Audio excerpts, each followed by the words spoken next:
Hello, everyone. So I'm back with episode reviews for season 2. And these aren't as videos like this aren't as comfortable for me to make. So I'm doing this live on Twitch with my chat. They're right here. They're going crazy. Wait for it. Give it a sec. Give it a second.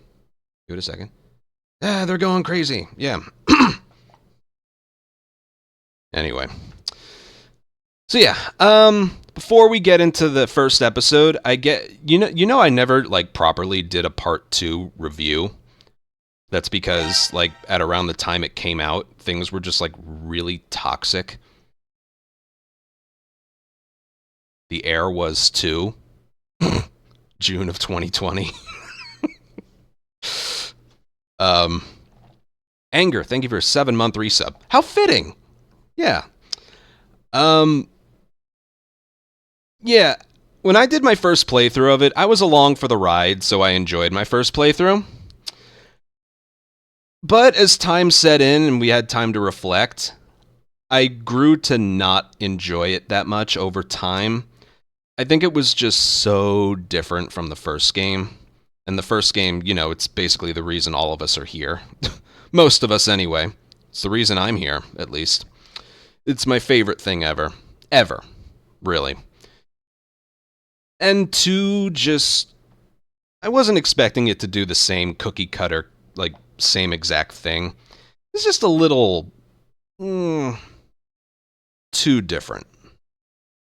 For me. As far as I'm concerned, they basically just switched up the protagonist of the series on us with a made-up character.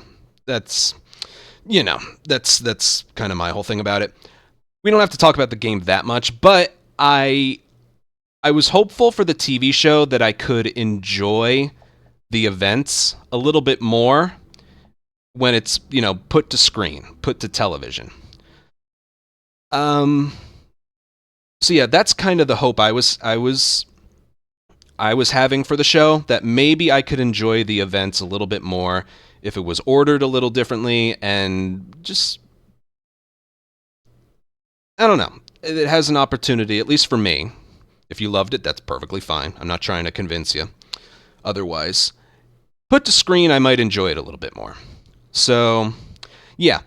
The episode starts with, I don't know, it started with a decision. It started with a decision to just show Abby and her crew right away. In the game, the first time you meet them, first of all, they're hiding their names with the subtitles man and woman. But the first you see of their crew, they're already, like, basically how the TV episode ended is basically how you first meet them in the game. So that was certainly a decision. I don't know yet if it was good or bad. Like, the alternative is Abby and her crew arriving to Jackson would have been the first time that you ever saw them. That could really be the only other alternative. Would that have been better? I don't know. Seeing them outside the hospital, with graves and putting a firefly pendant and saying, we're going to kill them slowly, it kind of gave away what's going to happen. But then again, you know why they're there, so I honestly don't know if that was for the better or not. It was just a choice they made. Yeah, let me know what you guys think, just about that very first scene. How did the episode, I only watched the episode once, and that was 2 days ago, so bear with me here.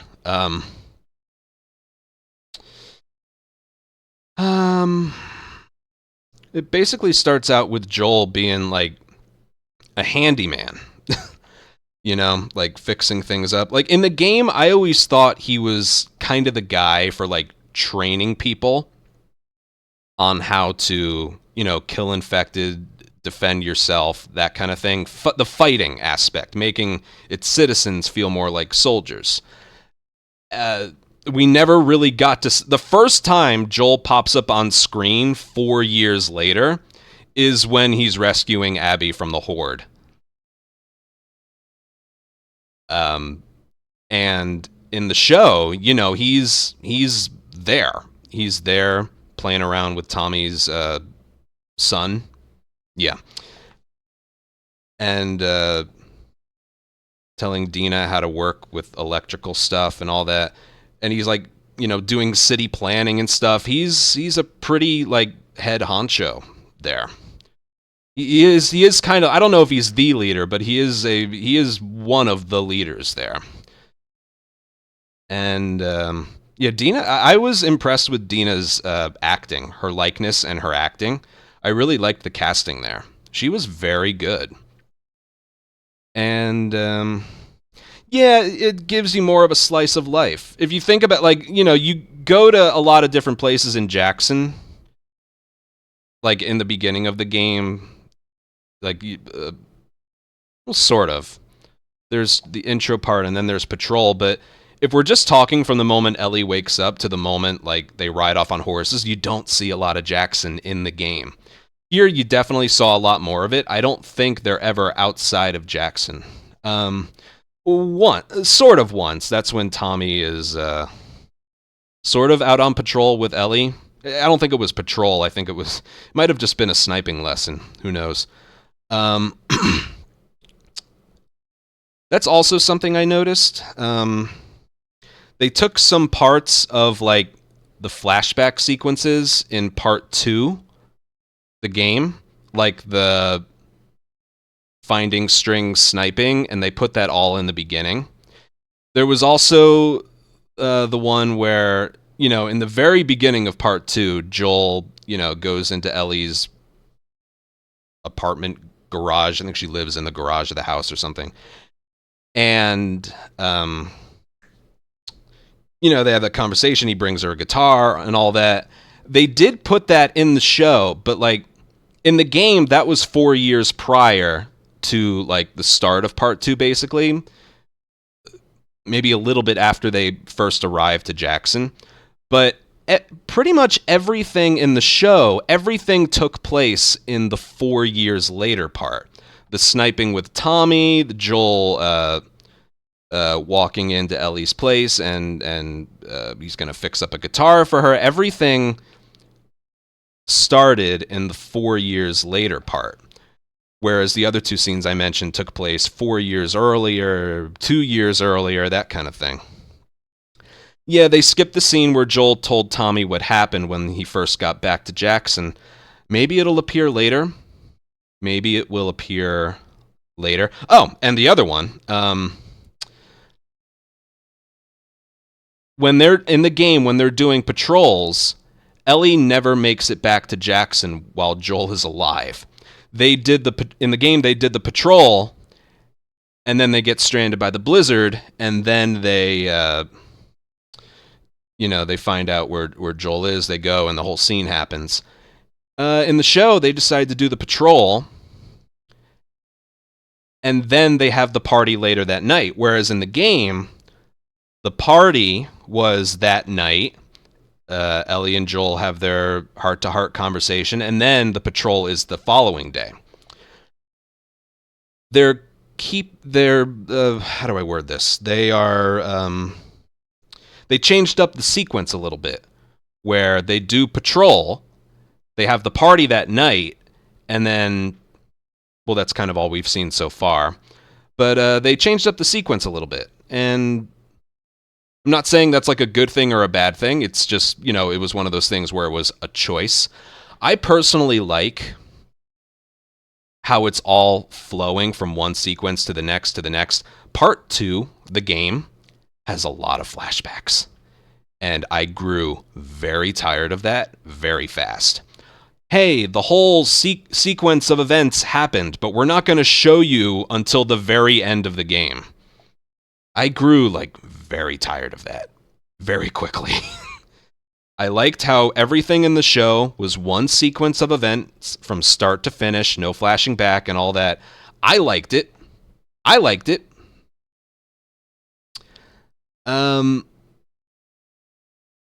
Yeah, what happens next? Oh, the whole Joel in therapy thing. I don't really have an opinion on it. I feel like Game Joel would never Game Joel is very good at suppressing what he's actually feeling. That was basically the whole point of the first game. Show Joel, all right. It can work for context of a TV show, I guess. Catherine O'Hara was really good. And they said some things that like really deviate from like what happened in the game. Like in the game, whenever I practice that rope trick with Ellie and Dina on patrol, we hear that dialogue over and over. Ah, right, Eugene. Man, he was funny. And then that's like all you ever hear about him. Just he was 73, worked with wires and electronics and stuff, and he was a Firefly. And then he's never, ever, ever, ever mentioned again. Show looked like he's going to be like a more, not prominent character. I will say this, he was mentioned, there's something about it. Eugene has a casting in the show. I don't remember the guy's name. I really should have looked it up.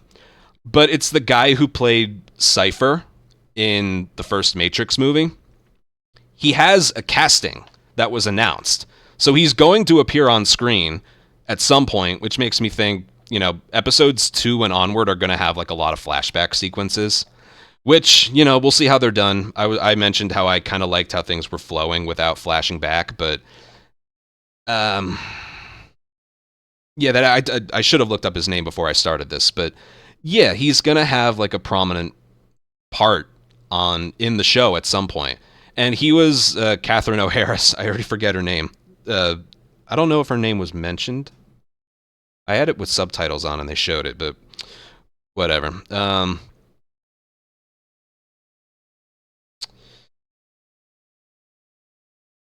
Yeah, it's mentioned that Joel, he's the therapist's husband. And she says to him, I know you killed him, but you did what you had to do. Gail. Okay, I didn't notice that.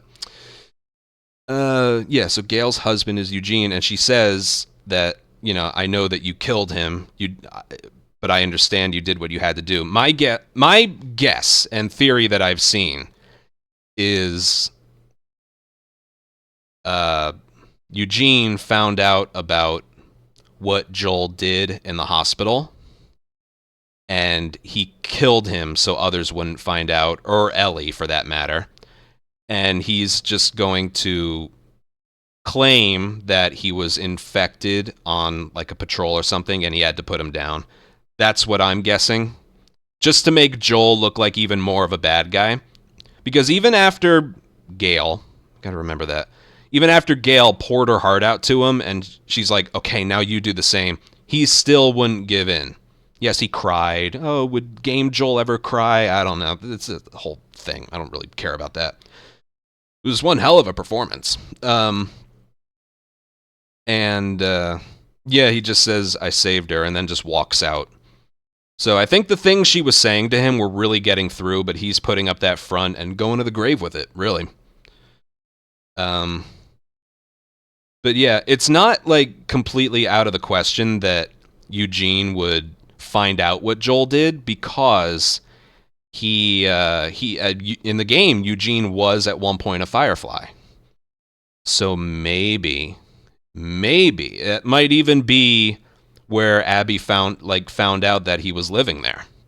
Maybe. These are all just theories right now. Episode 1, there was just a lot of setup. There was a lot of setup. It was a setup episode, a return to the universe. You gotta set up some plot lines going forward, which they did, I liked the episode for that reason alone, is it introduced new characters, it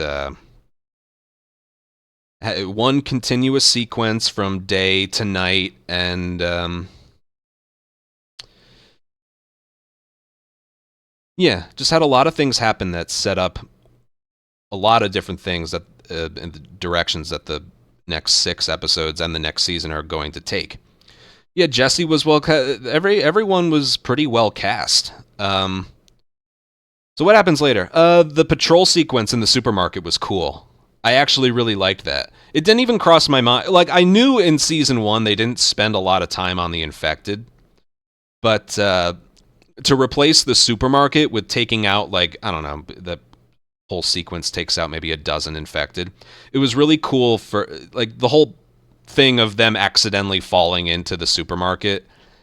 But to replace a bunch of infected with just one stalker, I thought was pretty cool.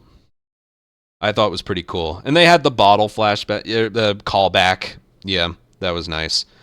Um, but I thought the whole stalker sequence was pretty cool. And yeah, it was an interesting. I don't know. Someone can help me with this one. Yeah, she got bit in the stomach, and then it shows her basically like cutting out the wound or like slicing up the wound. I guess to make it look more like an injury than a bite. So she either did that. I think it was, yeah, I think it was just to hide the teeth marks. Where if anyone saw it, they'd be like, "What happened?" She's like, "Oh, I accidentally cut myself or something." It was probably just to hide the fact that, yeah, probably just to hide the bite. Um, yeah, but the whole stalker sequence was cool. How did they word? I'm trying to think of like the council scene because they did do what they weren't supposed to do, where if they see or hear infected, they, you know, send out a larger, come back, report it. They send out a larger crew, but they decided to go in themselves. And where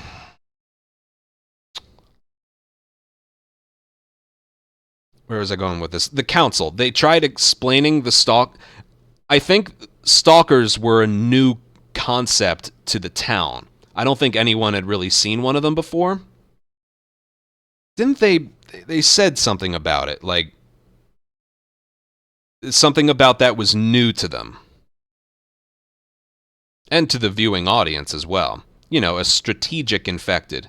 They said it was smart. Yeah, something like that. A new variant. Yes. So they're probably going to make much more of an appearance in the later parts of the season. Maybe they're just setting it up. You know, the part in Ellie Day 2, the night portion, when when she's in those office buildings and there's like a bunch of stalkers there. They're probably setting up for her going through an area like that or something, but she'll be smarter for it the second time or something. Um, yeah, they treat it as an evolution of the infected. Like, I don't like in the game it's the phase after Runner, but in the show it's like they're not anymore they're not infected for a longer period of time compared to runners. They're probably infected the same amount of time, but it's a variant of some sort. Um, which, you know, just like the fact there aren't spores, it's tendrils instead, is a choice. Personally, in the game, I never really understood that, how they go from runners to eventually being more strategic to eventually just turning into clickers. I never really quite understood that. You got to introduce a new enemy type to keep things interesting, but yeah. What else what happens after that? Let's see. Then there's the party. I don't really have anything to say about the party. It was basically recreated almost camera shot for camera shot, word for word. It was basically exactly the same, with the addition of Gustavo Santaolalla playing the banjo. I did the Leonardo DiCaprio meme when he popped up on camera for 2 seconds. I was like, Gustavo. uh,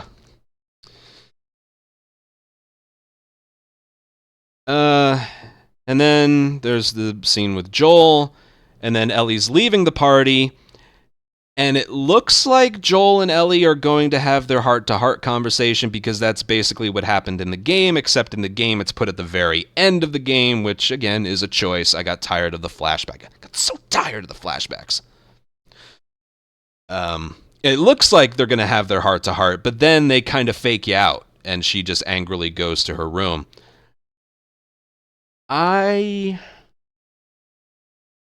Someone mentioned online that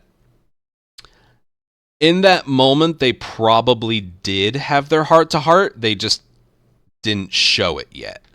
Because I imagine everything that they went through in, probably not in Finding Strings, but like the camping trip that they took to the dinosaur museum and all that. I'm sure that already happened. So, they had their moments of getting closer, and then there was probably the fallout from Ellie eventually finding out what he did in the hospital. Like, that stuff should have already happened. We don't know yet if all or some of those moments did. I'm sure it'll show us at some point via flashbacks. My guess, I agree with this person. My guess is they did have their heart to heart, like a little bit after she stormed off, but they just didn't show it. And then the episode ends. I thought this was really clever with tendrils getting into the town through a pipe that was connected to the outside. I thought that was pretty creative. And based on, things we saw in like quick trailers and stuff, it looks like the Horde is going to be brought down on the town instead of Joel and Tommy, and who were just randomly out on patrol, and with Abby there. It looks like the Horde is going to be brought down on the town, and I think it's also going to involve like maybe Abby and her friends. Remember in the first part of the episode, Joel and Maria were talking about, letting... There was a scene right before that where, a bunch of sick people rode in on the town and they accepted them in, and Joel's just like, we can't keep taking every single person in that shows up at our door. And Maria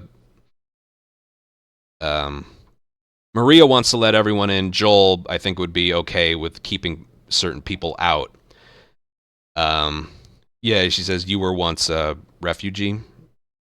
Something like that. I think that whole, conversation or theme is going to play into, like, do we let these people, like, my guess is Abby and her crew are going to be chased by the Horde, and the townsfolk have to make a decision. Do we let them in or not?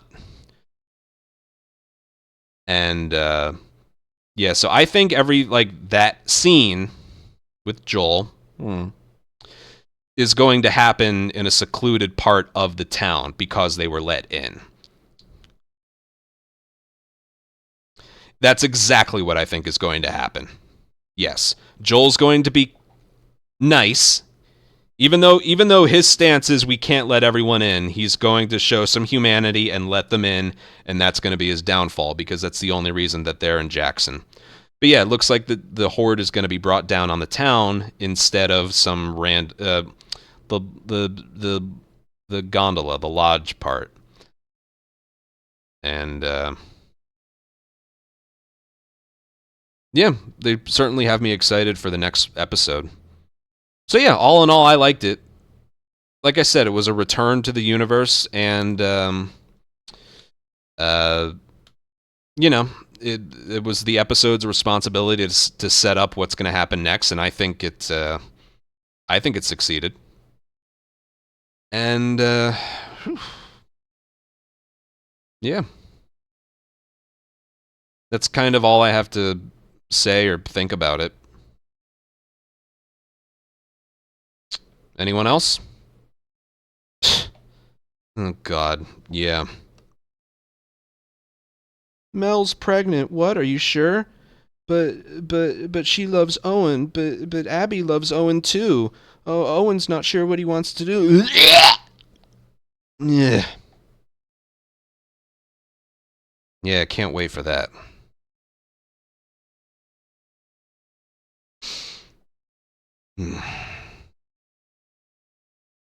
I remember really not liking that in the game. Not only did they do that once, but they did it twice. Ellie, I think I'm pregnant. What?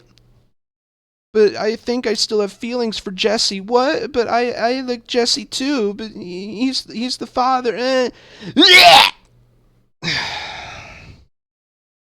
This Last of Us or a fucking Hallmark movie? This is a cheery way to end the video. I did mention I didn't like certain things about part 2. That being said, I still think the casting was really, really good. Jesse and Dina especially.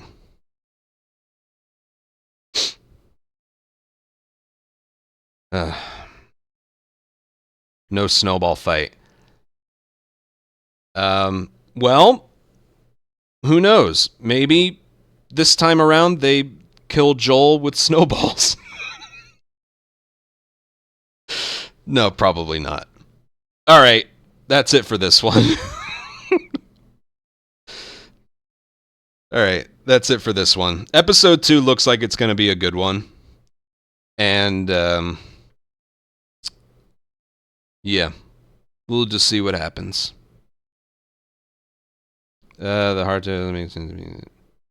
Yeah. All right. Take care. We'll see you in the next episode review. Bye.